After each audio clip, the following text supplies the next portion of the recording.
Hello viewers, welcome back to red TV. So surprise news. Morning మనము కొత్త supreme leader ఎవరు Iran కన్నా discuss చేసుకున్నాం. బట్ అలీ ఖమేనీ కొడుకు సుప్రీం లీడర్గా నియమితుడయ్యాడు. Murtaza Khamenei, he's the boss of Iran at present. ముర్తజాకి powers ఇచ్చిన తర్వాత కొంచెం హెడెన్సిక్గా ఉన్న నెమ్మదిగా అతన్ని బయట తీసుకొచ్చారు. మామూలుగా ముస్లిం కంట్రీస్లో ఇదే మనం చూస్తూ ఉంటాం. వారసత్వంగా వస్తుంది, రాజరిక వ్యవస్థ మాదిరి పదవులు, పవర్స్ అనేవి వస్తూ ఉంటాయి. ముర్తజా మీద షియా ముస్లిమ్స్ చాలా హోప్స్ పెట్టుకుని ఉన్నారు. సో ఇజ్రాయెల్ టార్గెట్ ఏంటి? ముర్తజాని చంపాలి, ఆ ప్లేస్లో ఎవరు వచ్చినా వాళ్ళని చంపాలి.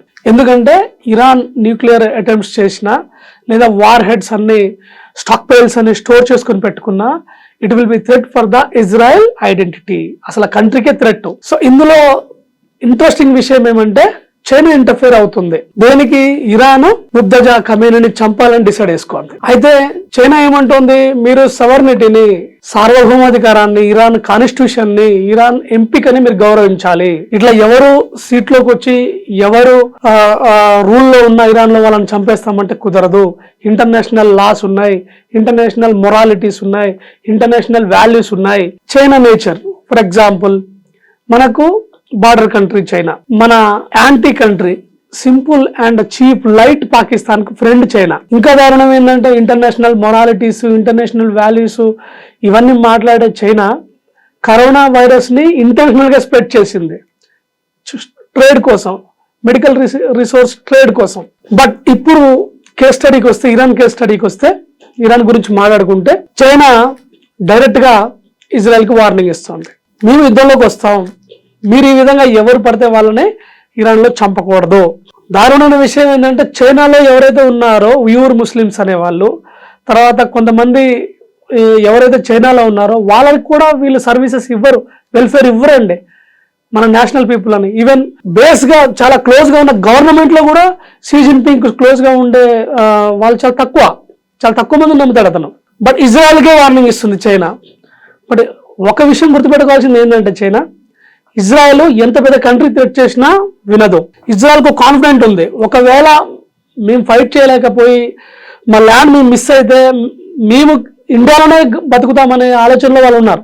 సో చైనా అనేది టాప్ న్యూస్ ఏంటంటే చైనా అనేది ఇజ్రాయెల్కి థ్రెట్ చేస్తుంది. మీరు ఇరాన్ని ఇబ్బంది పెట్టకూడదు, ఆ సార్వభౌమాధికారాన్ని గౌరవించాలి, ఎవరిని పడితే వాళ్ళకి చెప్పకూడదు, మీరు ఇంటర్నేషనల్ లాని ఫాలో అవ్వాలని చెప్తూ ఉన్నారు. ఎవరు?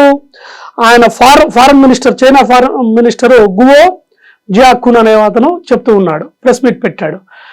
బట్ చైనా ఇచ్చిన వెపన్స్ ఏవైతే ఉన్నాయో, ఎయిర్ డిఫెన్స్ సిస్టమ్స్ కావచ్చు, మిజైల్స్ కావచ్చు, బాంబర్స్ కావచ్చు, ఇట్ హ్యాస్ ఆల్ ఫెయిల్డ్. అన్ని ఫెయిల్ అయిపోయినాయి. ఈవెన్ ఆపరేషన్ సింధూర్లో కూడా మీరు చూడండి, వాళ్ళు యుద్ధం చేయడానికి ఎంతో ట్రై చేశారు, ఒక్క వెపన్ కూడా కరెక్ట్గా నిలబడలేదు. So China is a weakest country in army mode. కానీ అడ్వైజ్లు ఇస్తూ ఉంది ఇజ్రాయెల్, నువ్వు ఇంటర్ఫీర్ అవ్వకు అని. అదే అడ్వైజ్ ఇరాన్ కూడా ఇవ్వచ్చు. మీరు అనవసరంగా ఎందుకు టెర్రరిజాన్ని సర్వైవల్ చేస్తూ, సపోర్ట్ చేస్తూ, ఇంటర్నేషనల్ థ్రెట్స్ ఎందుకు క్రియేట్ చేస్తున్నారు, గ్లోబల్గా ఎఫెక్ట్ చేస్తున్నారని చెప్పొచ్చు. బట్ చైనా అలా చేయదు. ఈవెన్ షీ జిన్పింగ్కే సేఫ్టీ లేదు చైనాలో. అతను ఎప్పుడు ఉంటాడో పదవిలో, ఎప్పుడు పోతాడో తెలియదు. ఆ క్లోజెస్ట్ పర్సన్సే అతను లేపేసే ఆలోచనలో ఉన్నట్టు మనకి ఇన్ఫర్మేషన్ ఉంది. But the fact is here, war అనేది రన్ అవుతూ ఉంది.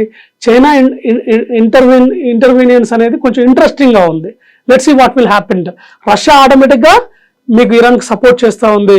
ఇజ్రాయెల్ ఎంత ఫైట్ చేసినా రష్యా ముందు, ఆ వెపన్స్ ముందు ఇజ్రాయెల్కి ఇబ్బంది అవుద్దని అమెరికా ఇంటర్ఫేర్ అయింది. B-2 బాంబర్స్ కూడా ఆ వెపన్స్ తీసుకొని వచ్చి బ్లాస్టింగ్ చేయడానికి ట్రై చేస్తున్నాయి, ఇరాన్ని క్లోజ్ చేయాలని ట్రై చేస్తున్నాయి. ఇరాన్ ప్రతిఘటన ఊహించినది.